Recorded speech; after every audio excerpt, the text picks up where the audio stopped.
Welcome to Scene Invaders. I'm Dan, and let's talk the White Lotus Season 3 finale, Amor Fati. I am going to break down the episode, but there's a couple things I have to say before I get to it. Yes, this is my favorite season. I really enjoyed the finale, even though I was really hurt that Chelsea got killed, but I feel like the way that they did it, it just fits so perfectly. I mean, I can't think of another outcome for this shooting to take place and other people get killed. It was poetic in a way, and it hurt to see my favorite character die, but I think it makes sense and it fit the show perfectly, and it gave a perfect finale. I think it's the best finale of all 3 seasons, and I think it's the best season. Reasons being, this one's from Xander. The season had an arc, and the characters actually grow.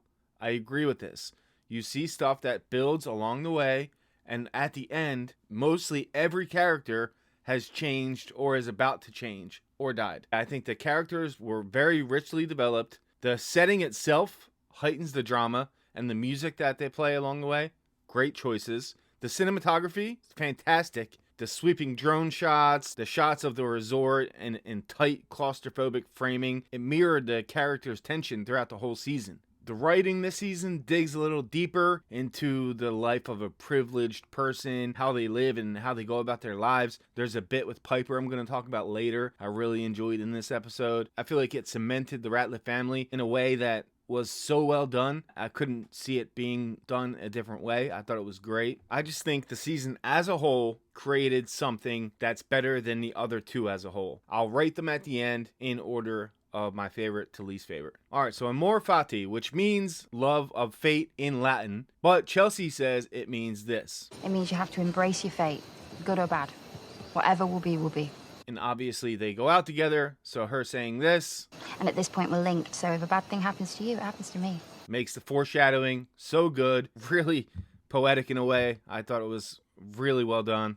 But ever since that opening scene in episode 1 with Zion, and you're hearing all the gunshots and you're wondering what's going to happen, I think they did that better than previous seasons, because previous seasons, season 1, we saw a dead body on the plane. Season 2, we knew there were bodies on the beach. So it was already the outcome. This time, it was what was going to happen. You're trying to figure out what's going to happen the entire time. What leads up to the shooting? Who could be involved? And there could have been so many different ways for it to play out, but the way it played out, I think it makes the most sense. So let's talk about the Ratliff family a little bit. So Tim, he's spiraling all season from his corporate mess, and he's going to have to go to jail because he decides not to go with his plan. But we see him eyeing up the poisonous fruits. He asks Pam to remind him what they do, and she lets him know it's the seeds that are poisonous. If you grind them up, you eat them, you'll die. And that's what people want to do when they want to unalive themselves. So he comes up with a plan. They're at dinner. He's like, it's our last night. Can you send some stuff to our room? I want to make pina coladas. And they're all like, pina coladas? What the hell? Like, yeah, it'll be nice. So he has this speech.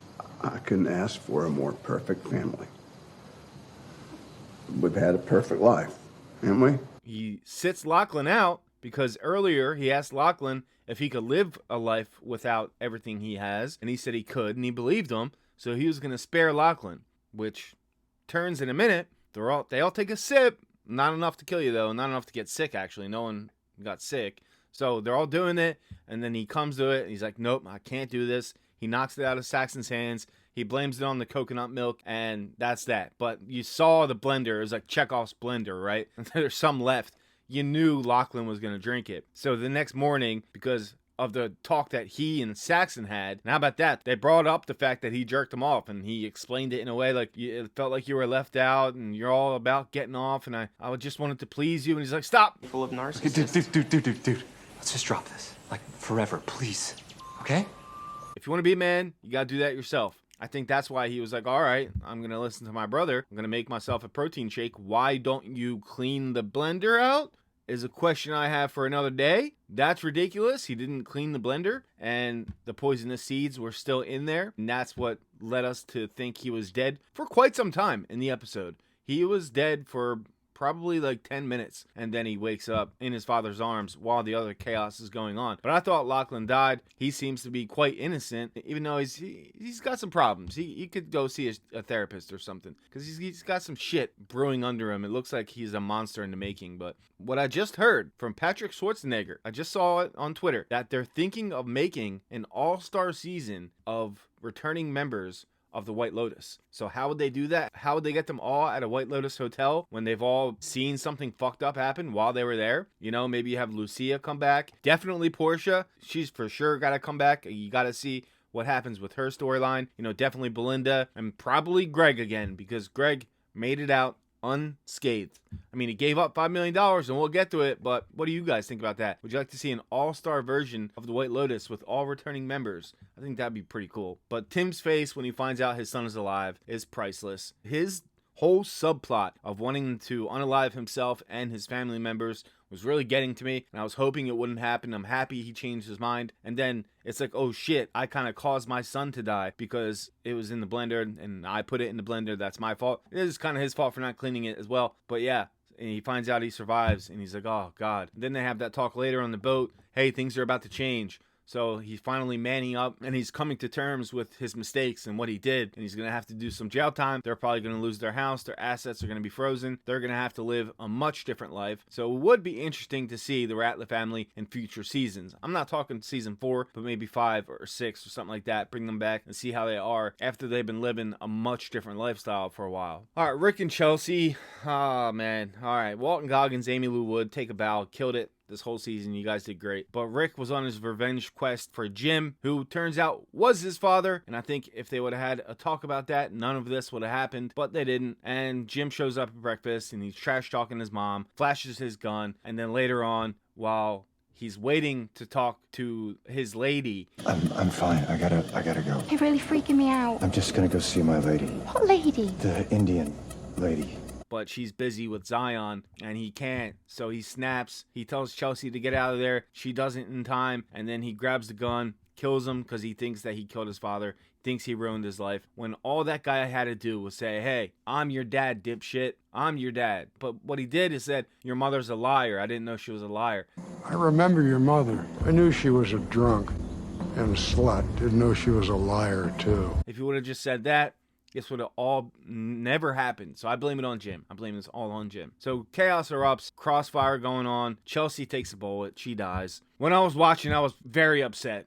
Okay, I was upset. Kind of saw it coming with that foreshadowing I mentioned earlier. Felt like it was meant to happen. You know what I mean? The 2 bodyguards die, which opens up a lane for Guy Talk to be the hero, which he does. He comes through. Srtala's like, what are you doing? Kill him, shoot him, shoot him. And he does, and he kills Rick. And then he gets the job as her bodyguard, because the other 2 got killed and he showed up in a moment that she really needed him. She was impressed, I guess. So he gets the job as the bodyguard now. But Chelsea's death, that hit hard. You got to blame Jim and Rick, because Rick, man, just listen to her, what she was saying earlier. I'm here right in front of you. Think about what you have. And he couldn't. He couldn't let it go. He was so fucked up by his past trauma. If Jim just told him, hey, I'm your dad, then they would have been cool, or they would at least had a different talk about it. He wouldn't have wanted to kill him, is what I'm saying. And you could see it on his face when Srtala says, he's your father. You can see the regret. He's your father, he told me. Instantly on his face, like, oh shit, what did I do? I got my girl killed over something that could have been avoided. So yeah, it was really, really tough to watch. But like I said, I don't see it playing out a different way. I think if it was Greg that hired guns to go kill Belinda, it wouldn't have played as good. It wouldn't have been as satisfying as a viewer. Because while I was watching that finale, the whole time I was like, feed me more. This is great television. And sometimes when you're watching a great TV show, they got to kill off characters that you like. Chelsea, I'll see you in the next one. No. Now, Belinda, she made off like a bandit because of her son Zion's business skills. He was like, look, you won't take the 100K. She says that's not enough anyway. And he killed the bitch.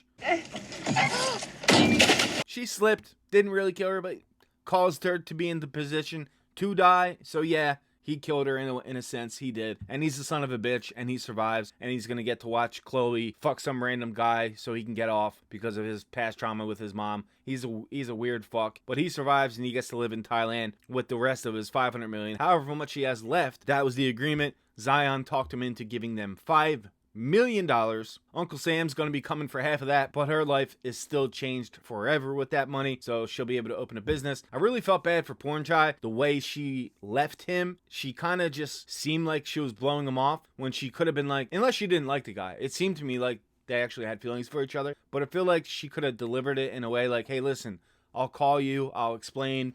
I got to get out of here, though. We can still maybe do a business together. That can be a thing that we could possibly do. But I have to leave. But I'm not abandoning you. I still think you're cool, and I want to continue talking in the future. And I think if she did that, it would have not hurt his feelings as much, because I feel like he's now how she was at the end of season 1, right? When she was at the end of season 1, she thought she was going to get this business with Tanya, and Tanya just abandons her and doesn't talk to her about it. And now he's kind of in the same boat that she was in. Hopefully, she reaches out to him. Maybe in that all-star season that we'll eventually get, we'll see Pornchai and Belinda reunited. But it was nice to see her get a win, and Zion was sure proud of her. And yeah, they're going to have some money to live off of. Guy talk. All right, so he put together that it was Valentine and his friends, and Valentine comes to him and says, hey, if you tell on me, you're killing me. I'll get deported. They'll get deported. We'll have to go back to Russia. You're killing me. He ends up being the savior of the day and killing Rick. So I guess that was enough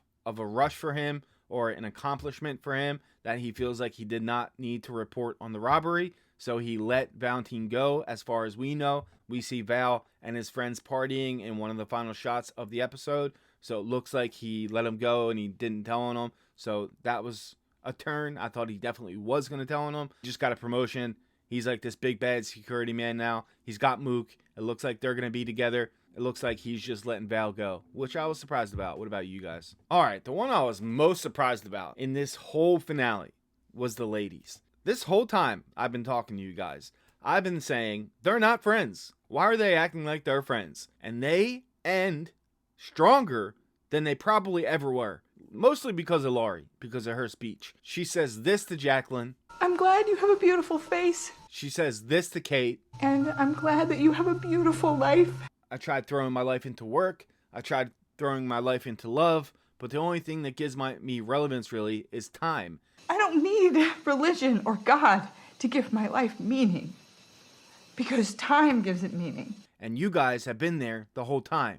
And I really appreciate your friendships. And they end up, hugging. They did witness a murder, so that's maybe going to fuck them up. We'll see. But yeah, her monologue about friendship and them hugging it out, I did not have that on my bingo card. Was not predicting that to happen. I thought they would end not friends, but a turn that I was okay with. I was definitely okay with it. We started this life together. Really star-studded friend group. I mean, this cast, this season, probably the most star-studded so far. You can argue with me in the comments about that if you'd like. You had so many good actors in this. Even Sam Rockwell playing a cameo that ended up being a larger than a cameo role. I'm happy for him because Rick left him in a drug and booze and girls infused state. And I'm like, shit, he's going to go spiraling. He's going to go right back to what he was doing. But no, at the end we see him praying and it looks like he's getting back on a sobriety train. And now Rick is dead. Does he find out that news? I don't know. But it looks like he's back on the straight and narrow. So he's going to be fine. But yeah, by the end, you got Rick and Chelsea in body bags. Jim is dead. The 2 security guards are dead, so that makes 5.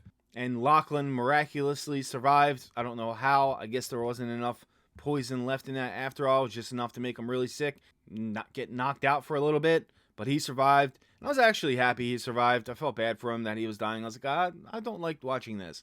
I felt not okay watching him slowly die. It made me feel a bit uneasy. So the one I think is a small but big part of the episode when Piper is talking to her parents about not wanting to stay. And I guess that was going to be the case. We talked about it in the live stream. I thought she realized it. And that's why Lachlan said he wants to stay with her. That's why she reacted so weirdly, is because she realized, I don't want to do this. I want to go back to my pampered life, which you're not going back to.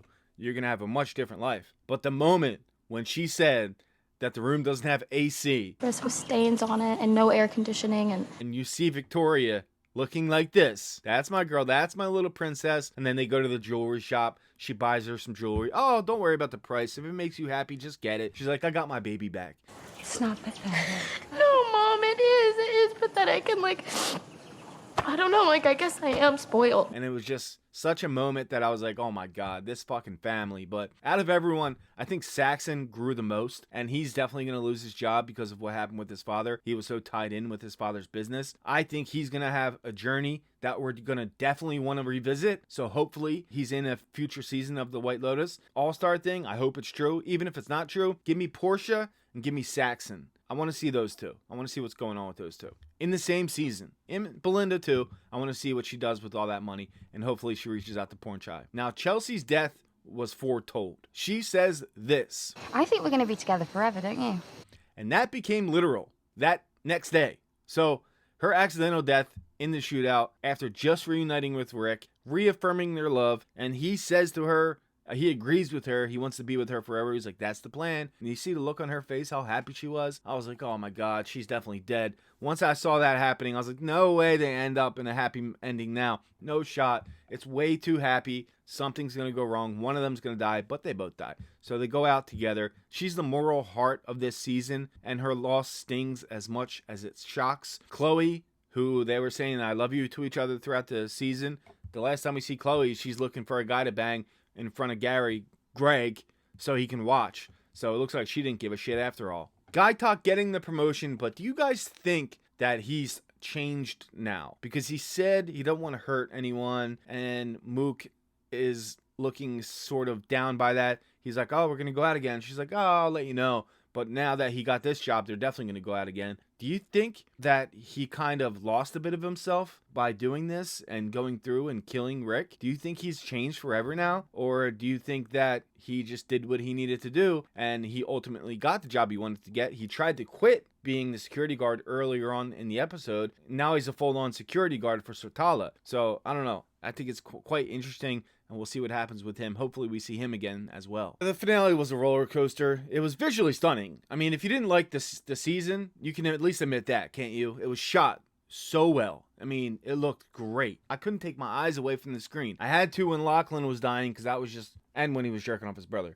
Those two moments I couldn't look at. But everything else, there was really nice to look at, and it was just a fun season for me. I hear people calling it slow. I didn't see it that way. I saw it as a slow burn that was leading to something crazy, and we got that crazy at the end. So I was satisfied, and my favorite character died, and I was still satisfied. I would rate this season like an 8.5 out of 10. So I would put season 3 as number 1, season 2 as number 2, season 1 as number 3. That's my order. If you disagree, let me know your order in the comment section, but that's what I got so far. It might be recency bias. That is a thing, and sometimes when you first see something, you think it's better than it actually is. But I watched it twice now. This is where I'm at.